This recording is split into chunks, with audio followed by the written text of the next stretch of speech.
हाँ जी प्यारे प्यारे बच्चों, आगे पढ़ना स्टार्ट करें। अपना मेन चैप्टर क्या है इसको शुभ मुहूर्त करते हैं। इसका चैप्टर का नाम है इंडियन कॉन्ट्रैक्ट एक्ट 1872।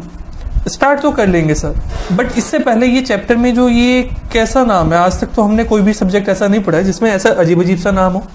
तो ये क्या नाम है? हाँ देखो, चैप्टर पढ़ने से पहले भी हमें काफी कुछ समझना चाहिए। तो ऐसा नहीं कि डायरेक्टली बस चैप्टर पढ़ना शुरू कर दिया, उससे पहले चीजों को समझते हैं। कोई भी चीज हम सीधी क्रैमिंग करने पे नहीं जाएंगे। हमारे माइंड में ये नहीं रहना चाहिए बस सिलेबस निपटाओ, सिलेबस फिनिश करो। नहीं, एग्जाम में पास होना हमारे लिए उतना ही इंपॉर्टेंट है जितना कंसेप्ट को स्ट्रॉन्ग करना। जब तक कंसेप्ट स्ट्रॉन्ग नहीं होंगे आप एग्जाम में क्लियर नहीं कर सकते। सिर्फ यही फर्क है कि स्टूडेंट जो 12th में रैंक होल्डर भी रहते हैं वो सीए में क्रैक नहीं कर पाते, इवन फाउंडेशन भी। उनको जरूरी नहीं है 12th तक आपका पास आउट होना आसान था, मैनेजेबल था फिर भी, कि आप इवन क्रैमिंग करके भी बहुत अच्छे नंबर ले आते थे। मगर फाउंडेशन है, प्रोफेशनल कोर्स है, यहाँ पे क्रैमिंग बिल्कुल भी नहीं चलेगी। चलिए स्टार्ट करने से बात करते हैं। यहाँ पे इंडियन कॉन्ट्रैक्ट, उस चीज को तो समझेंगे, वो तो हमारा चैप्टर ही है। इंडियन कॉन्ट्रैक्ट का क्या मतलब है, कॉन्ट्रैक्ट किसको कहते हैं, वो सब चीजें समझेंगे। बट उससे पहले चीज है एक्ट। सर ये ना हमने और भी कहीं देखा था। हाँ, कहाँ देखा था? जितने चैप्टर्स हमने देखे ना अपने इंडेक्स में, जितने हमने अभी सारे पढ़ने हैं, उस सबके बाद एक्ट लिखा है। जैसे Indian contract act, sales of goods act, negotiable instrument act, सबके बाद एक्ट लिखा है। और सबके बाद एक कोई ना कोई ईयर लिखा है ना? ये चीज कॉमन दिखी सब में। तो यहाँ पे कुछ तो बात है। देखो, सबसे पहले ये जो ईयर होता है ये इस चीज को रिप्रेजेंट करता है किस ईयर में एक्ट आया था। जो ये एक्ट है ये किस साल में लॉन्च हुआ था। अभी आप सबको इतना आइडिया है, जीएसटी एक्ट है। जीएसटी अपने आप में कोई एक्ट नहीं है, मतलब सीजीएसटी, आईजीएसटी, एसजीएसटी उस तरह से एक्ट है। तो ठीक है, अभी नॉर्मल लैंग्वेज के लिए हम बात करते हैं तो जीएसटी एक्ट जो है हमारा वो 2017 में इंट्रोड्यूस हुआ था, मतलब एप्लीकेबल हुआ था हमारा 2017 से। सो मुझे पता है एक्ट है वो 2017 में आया था। तो अभी मैं क्या कहूंगा, सीजीएसटी एक्ट 2017 इस तरह से बात करूंगा जब मैं उसके रेफरेंस दूंगा। सो सिमिलरली जो इंडियन कॉन्ट्रैक्ट एक्ट है ये किस टाइम गवर्नमेंट ने बनाया था? ये बनाया था 1872 में। सो इसलिए इसके नाम के साथ हमेशा क्या चलता है, 1872 चलता है। क्लास 12th में अगर पढ़ा होगा, प्रॉपर्ली थ्योरी पे ध्यान दिया होगा, वहां पे दो एक्ट के नेम आते हैं। एक नाम आता है कंपनीज एक्ट 2013 का, वो हमारे सीए के सिलेबस में है। सेकंड हमारी बात आती है पार्टनरशिप एक्ट की। सो पार्टनरशिप भी हमारे इस बार सिलेबस में, तो वहां पे पढ़ा था, इतना ज्यादा हमने ध्यान नहीं दिया क्योंकि छोटे बच्चे थे, छोड़ दिया। टीचर ने भी कहा कि चलो ठीक है, किसी टीचर ने बता दिया जिनको लगा कि नहीं आपको पता होना चाहिए, किसी ने नहीं बताया, आपने भी ध्यान नहीं दिया, चलो कौन इतना याद रखेगा, छोड़ो आगे बढ़ो। अभी लेकिन हम लॉ पढ़ने वाले हैं तो पूरा का पूरा लॉ हमारा इन्हीं चीजों पर डिपेंड करता है। बात क्लियर हुई? सो ईयर समझ में आ गया ना, जिस ईयर में एक्ट आया उसको। सर अब ये एक्ट क्या है ये भी तो बता दो। आराम से बताते हैं एक्ट किसको कहते हैं। देखो, हमारे पास कुछ चीजें होती है। अभी आपको पता है क्या करना है, जैसे मैं आपको जो भी लिखवाता रहूंगा, आपको एक नोटबुक लेके बैठना है, जहां मैं नोट डाउन कराऊंगा, आपको कहूंगा नोटिंग करने के लिए, उसको अपने पास नोटिंग करते रहना। कुछ मैं आपको टाइम दूंगा इन बिटवीन, कभी मैं आपको टाइम नहीं दूंगा। आपके पास वीडियो का ऑप्शन है, पॉज का ऑप्शन है, आप वीडियो को पॉज करेंगे, नोटिंग करेंगे, फिर उसको रिज्यूम करेंगे। इससे पता क्या बेनिफिट होगा, आपकी क्लास की लेंथ शॉर्ट हो जाएगी, आपको कम डेटा देना पड़ेगा। उसके अलावा आपको लगता है कि मुझे पॉज करना है तो करो, नहीं करना है तो नहीं। आप जब उस वीडियो को अगर रिपीट करके रिवीजन के टाइम पे देखेंगे तो आपका टाइम दोबारा वेस्ट नहीं होगा। सो फायदा ही फायदा है, डेटा कम लगा, देखने में टाइम कम हुआ। फर्स्ट टाइम की जरूरत थी तो फर्स्ट टाइम मैंने उसको पॉज कर लिया, वरना जितनी टाइम मुझे लगा उतने टाइम पॉज करा। मुझे स्पीड अच्छी है लिखने की, जल्दी जल्दी पॉज करके आगे रिज्यूम कर दिया। अगर अदरवाइज तो क्या होता, मैं लिखवाता रहता, बहुत टाइम जाता है। ठीक है, चलो जब मैं बात करता हूं एक्ट, सबसे पहले सबसे ऊपर हमारे लिए होता है लॉ। क्या होता है? लॉ। लॉ का मतलब होता है कानून। ठीक है, तो अंधा कानून नहीं, कानून। सो हमारे लिए क्या इंपॉर्टेंट होता है? लॉ सबसे ज्यादा बड़ी, जो सीनियर लेवल पे आ जाता है। इसके नीचे फिर हमारे पास बात आती है एक्ट की। ठीक है, इसके नीचे क्या होता है? एक्ट होता है। फिर इसके नीचे क्या होता है? रूल्स होते हैं। डन। इसके नीचे आप नोट डाउन करिए क्या? नोटिफिकेशंस, सर्कुलर्स, मतलब इनको एक साथ ही लिख दीजिएगा, उसमें ज्यादा डिटेल में मत जाना। नोटिफिकेशंस, सर्कुलर्स, क्लैरिफिकेशंस, ठीक है, ये हमारे क्या होते हैं, इसके अंडर में पार्ट आते हैं। एक्चुअल में ना ये सबको मिला के मैं क्या कहता हूँ, लॉ बोलता हूँ। जब मैं किस किस के एक्ट, रूल्स, नोटिफिकेशन, सर्कुलर्स, इन सब की जब बात कर रहा हूँ तो टोटल मिला के कानून बनता है। अभी मैं बात करता हूँ लॉ की, तो लॉ ना अपने आप में बहुत वाइड होता है, बहुत बड़ा बात होती है लॉ। सो उसके अंदर छोटी छोटी बहुत सारी चीजें होती हैं। जैसे एक्ट, मैंने कहा एक्ट और लॉ में बात समझते हैं। एक्ट होता है जिसमें किसी चीज के बारे में, जैसे इंडियन कॉन्ट्रैक्ट एक्ट, यहाँ पे कॉन्ट्रैक्ट के बारे में सारा गवर्नमेंट ने एक रूल्स रेगुलेशंस बना के हमें दे दिया। अब मैंने जनरल वर्ड यूज करा है रूल्स, जबकि रूल्स का मतलब अपने आप में डिफरेंट होता है। समझ में आ रहा है, मतलब थोड़ी सी मैच्योरिटी लेवल आ रही है ना। मैं आपको मैच्योरिटी लेवल लेके आनी पड़ेगी। क्यों? अभी तक जो हम डेली बेसिस पे पढ़ते थे, ये 10th तक 12th तक पढ़ते थे, वो बिल्कुल डिफरेंट था। CA CMA फाउंडेशन में भी जो लॉ होना है, इसमें एटलीस्ट मुझे बाकी टीचर्स का नहीं पता है, जो मेरा पढ़ाने का तरीका रहेगा वो कंप्लीटली डिफरेंट रहेगा। मीन्स मैं इस पे इतना ज्यादा प्रेशराइज करने वाला हूँ आपको लॉ पे, क्यों ये बहुत ज्यादा इंटरेस्टिंग और बहुत ज्यादा माइंड अप्लाई करने वाला था, मजा आता है इसको पढ़ने में। तो मुझे सिर्फ इतना नहीं है कि आपको पास करना है, बहुत अच्छे मार्क्स लेके आने हैं, ठीक है। सो जब मैं बात कर रहा हूँ लॉ, तो मतलब ये सबको मिला के एक बड़ी चीज जो होगी वो कानून हो गया। कानून के अंदर सारे हर तरीके के रूल्स रेगुलेशंस आ गए। एक्ट हो गया जिसमें ब्रॉडली पूरी बात कर दी। फिर उसके नीचे क्या आ गया, रूल्स रेगुलेशंस आ गए, कि उसमें ना एक्ट में ब्रॉडली कह देते हैं कि अभी आपको क्या करना है। जैसे मैं बात कर दिया, मैंने कहा कि अगर उस बंदे ने बात नहीं मानी ना, उसके ऊपर फाइन लगा देना। अब फाइन कितना लगाना है ये कहाँ लिखा होगा, रूल्स के अंदर लिखा होगा। बात क्लियर है। सो रूल्स में ना बारीकी लिखी होती है। एक्ट में ब्रॉडली कह दिया कि जैसा सही लगेगा, जितना गवर्नमेंट को लगेगा उस टाइम पे टैक्स लगा देंगे। अभी कितना लगाना है ये कहाँ पे, रूल्स के अंदर लिखा है। बात समझ में आई?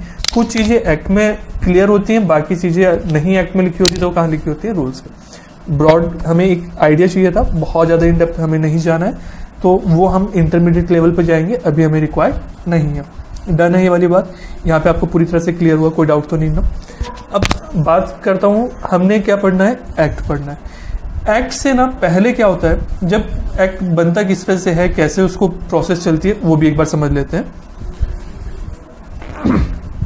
सबसे पहले क्या होता है, गवर्नमेंट को किसी चीज की रिक्वायरमेंट लगती है। गवर्नमेंट को लगता है कि हाँ भाई मार्केट में ना, मतलब ये चीज है नहीं, ये चीज होनी चाहिए, किसी चीज की कमी लगी। जैसे मैं बात करता हूँ, एग्जाम्पल लेता हूँ, किसी भी लॉ की या किसी भी एक्ट की हमें जरूरत, किसी भी कानून की जरूरत क्यों लगती है।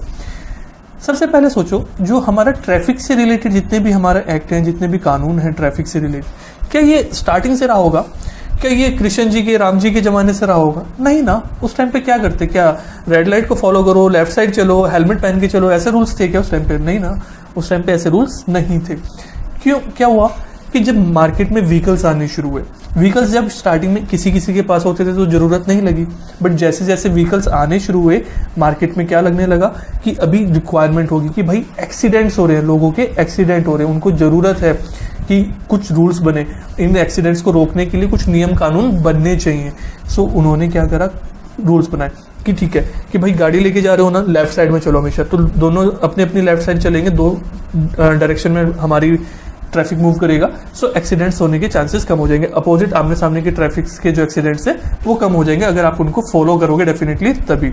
वैसे तो क्या, अगर आप उसको फॉलो करोगे तो ही मैटर करता है, ठीक है। डन है ये वाली बात ना? कोई बात नहीं, अभी खुल जाएगा, इतनी टेंशन नहीं लेते, ठीक है। अभी जिस तरह से भी रिकॉर्डिंग हो रही है, ज्यादा टेक्निकल मत जाना कि सर ये क्या चल रहा है, ये कौन सी किस तरह से आप रिकॉर्ड कर रहे हो। बेस्ट क्वालिटी मिल रही है ना, अच्छी मिल रही है ना, आराम से मिल रही है ना, एंजॉय करो। चलो, तो ये बात समझ में आई, रूल्स रेगुलेशंस मुझे क्यों चाहिए, बात क्लियर हुई। सो जब लगा कि भाई ट्रैफिक रूल्स वगैरह आ रहे हैं, इसको रोकने के लिए हमारे लिए कुछ इंपॉर्टेंट है कि उसको मैनेज करना चाहिए, तो हमने, गवर्नमेंट ने क्या करा, उसके लिए रूल्स रेगुलेशंस बना दिए, कानून बना दिया। कि कानून जैसे एक बार में बन गया वैसे ही फाइनल हो जाता है कि नहीं, टाइम टू टाइम लगता है कि भाई अभी इसमें ये चेंजेस लेके आने चाहिए। जैसे आपको पता है ट्रैफिक के जो फाइन होते हैं टाइम टू टाइम बढ़ते रहते हैं। क्यों बढ़ते रहते हैं? मॉनेटरी वैल्यू बढ़ती रहती है। जैसे पता चलता है ना कि 100 रुपए की वैल्यू पहले तो बहुत ज्यादा होती थी, अब 100 रुपए कोई मायने नहीं रखते, तो गवर्नमेंट कहती है अरे भाई अब 100 रुपए के लालच में तो कोई मतलब रुकता ही नहीं है। वो कहते हैं कि कोई बात नहीं ना, ट्रैफिक सिग्नल कितने चांसेस है कि कोई पकड़ेगा तो 100 रुपए दे देंगे, क्या दिक्कत है, फाइन ही तो जाएगा 100 रुपीज का, क्या फर्क पड़ना। तो गवर्नमेंट ने क्या करा कि अभी भाई 100 रुपए की वैल्यू नहीं रही, टैक्स इसकी जो पेनल्टी है, चार्जेस है वो बढ़ा दो। उन्होंने क्या करा, चार्जेस बढ़ा दिए। बात समझ में आई? तो इस तरह से टाइम टू टाइम उसमें चेंजेस भी आते हैं। सो जब गवर्नमेंट को रिक्वायरमेंट लगती है, ऐसा ही नहीं कि आज गवर्नमेंट को सपने आया कि यार ट्रैफिक के ना बड़ी दिक्कत चल रही है, ट्रैफिक के रूल्स बना देते हैं, और उन्होंने क्या करा, बना दिए। रात को सपना है, सपने में सब कुछ आया, सुबह सुबह अनाउंस कर दिया आज से ट्रैफिक के ये रूल्स आप सबके ऊपर एप्लीकेबल है। ऐसा नहीं होता है। उसमें क्या होती है, प्रॉपर उस चीज के लिए एक प्रॉपर टीम होती है, मतलब जो उस सब्जेक्ट एक्सपर्ट होते हैं पूरी तरह से, जैसे ट्रैफिक से रिलेटेड जिनको एक्सपर्टाइज नॉलेज होगी उनके लिए। जब आपका कंपनी एक्ट आया, सो उसको बनाने के लिए गवर्नमेंट ने टीम बनाई, मतलब उसमें कंपनी की नॉलेज जिनको है, कंपनी रूल्स रेगुलेशन की पूरी नॉलेज है, तो उनको बैठाया कि उनको कहा कि आपको क्या लगता है, क्या जरूरत है, क्या सही है। कंपनी से कांटेक्ट करा, उनसे रिसर्च करी, फिर उसके बाद उन चीजों को बनाया। बात क्लियर। सो आप और मैं नहीं बनाएंगे, इसमें जो सब्जेक्ट एक्सपर्ट एकदम टॉप लेवल वाले बंदे होते हैं ना ऑल ओवर इंडिया, तो उनको सेलेक्ट करके इसमें बनाने के लिए कहा जाता है, फिर वो ड्राफ्ट करते हैं। उसके बाद ये किसके पास जाता है, गवर्नमेंट के पास जाता है। गवर्नमेंट के पास कहाँ जाता है, पार्लियामेंट में, ठीक है। सो जब गवर्नमेंट ये जो टीम है, जो एक्सपर्ट्स की टीम है, वो जब पार्लियामेंट में गवर्नमेंट को देती है चेक करने के लिए, तब तक ये क्या रहता है, ड्राफ्ट रहता है। इसको हम एक्ट नहीं बोलते, क्या बोलते हैं, ड्राफ्ट बोलते हैं। बात क्लियर है। जब गवर्नमेंट इस पे साइन कर देती है ना, मतलब पार्लियामेंट में पहले पास होता है, पार्लियामेंट में पास होने के बाद क्या होता है, जो हमारे प्रेसिडेंट हैं वो इसको साइन करके क्लियर करते हैं। जब प्रेसिडेंट साइन कर देते, कहते हैं कि सब कुछ ठीक है, फाइनल है, अगर उनको सही नहीं लगता या तो पार्लियामेंट को या फिर प्रेसिडेंट को, तो वो दोबारा कह देंगे पिछली टीम को कि आप चेक करो। तो जब वो फाइनल कर देंगे उसके बाद ही वो एक्ट बोला जाएगा, उससे पहले क्या रहता है, ड्राफ्ट रहता है। बात क्लियर है। इसको ऐसे बना लो आप, मैं बताता हूँ, नोट डाउन करवाता हूँ, थोड़ा सा नोटिंग कर लो। सॉरी, चलो साइज तो ठीक है।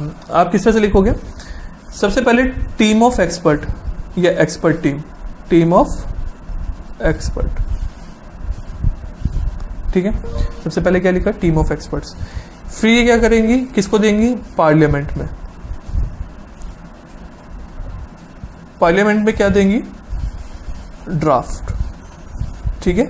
पार्लियामेंट में ड्राफ्ट देंगी। पार्लियामेंट क्या करेगा, इसको करेगा पास, और किसको देंगे, जो हमारे प्रेसिडेंट है उनको दे देंगे, प्रेसिडेंट। इसके नीचे लिख लेना, प्रेसिडेंट क्या करेंगे, साइन करेंगे, और साइन करके ये हमारा क्या बन जाएगा, एक्ट बन जाएगा। बात क्लियर, कोई दिक्कत तो नहीं। चलो अच्छा, नोटिंग कैसे करनी है इस चीज को भी समझ के चलो। मेरी क्लास में नोटिंग का काम बहुत कम होने वाला है। क्यों, आई डोंट वांट कि आप लिखने में बहुत ज्यादा अपना टाइम वेस्ट करो। मतलब बहुत सारी, देखो सबका अपना अपना पढ़ाने का मतलब होता है। आई एम नॉट सेइंग कि वो गलत है या ये सही है, मुझे जो फील होता है मैं उस तरह से बात करता हूँ। मतलब बहुत सारे मेथड्स होते हैं कि जिसमें पूरी क्लास में टीचर भी लिखे जा रहे हैं, सामने स्टूडेंट लिखे जा रहे हैं, वो क्लास अननेसेसरी बहुत ज्यादा लेट होती है। आप कोई छोटे बच्चे नहीं रहे, 5th क्लास 6th क्लास के स्टूडेंट्स नहीं है, जब तक अपनी कॉपी में अपने हैंड से नहीं लिखा होगा तो आपको समझ में नहीं आएगा। I am giving you everything readymade, सब कुछ आपको प्रिपेयर करके, बुक प्रिपेयर करके दिए, सब कुछ दिया। आपको उससे जो नोट्स बनाने हैं वो बनाओ, मैं नोट्स बनाना आपको सिखाऊंगा। बट इससे कोई मतलब नहीं बनता है ना मैं पूरी की पूरी बुक आपको नोट बोलता रहूं, डिक्टेट करूं, आप लिखो, या फिर मैं यहाँ पे लिखूं, आप उसको देख देख के लिखे। नहीं, ऐसा हमें कुछ नहीं करना है। आपको नोटिंग अपने आप करनी है। जरूरी नहीं है मैं हर जगह आपको बताऊं इसको नोट करो, आपको जहां पे भी लगता है आप उसको वहां पे नोट करेंगे, ठीक है। उसके अलावा आपको क्या करना है, पेन एटलीस्ट आपको 3 कलर्स यूज करने हैं, blue black main primary colours. इसके अलावा कोई भी आप कलर यूज करें, कोशिश करें लाइट कलर यूज मत करें, अदरवाइज वो over the time fade out हो जाता है। सो आपको ऐसा कलर यूज करना है जो थोड़ा सा डार्क हो, मिनिमम 3 और उससे ज्यादा आप कलर यूज कर सकते हैं। जब आप देखेंगे मैंने अपनी बुक में कलर्स यूज करे हैं ना, ये तो जबकि बुक मैं आपको दे रहा हूं तब भी मैंने यूज करे, आप नोट्स बनाएंगे तो उसमें ज्यादा कलरफुल, इससे पढ़ने में हेल्प मिलती है, ठीक है। सो नोट्स को भी आप अकॉर्डिंगली अपने ड्राफ्ट करेंगे। आज ये क्लियर हुआ आपको भी कि हमारा कॉन्ट्रैक्ट, ये जो एक्ट होता है ये किस तरह से बनता है, इसका मतलब क्या है, हम जो पढ़ रहे हैं एक्ट और ईयर का मतलब क्या है, ये सब पूरी तरह से आपको क्लियर हुई ये चीजें, ठीक है। चलो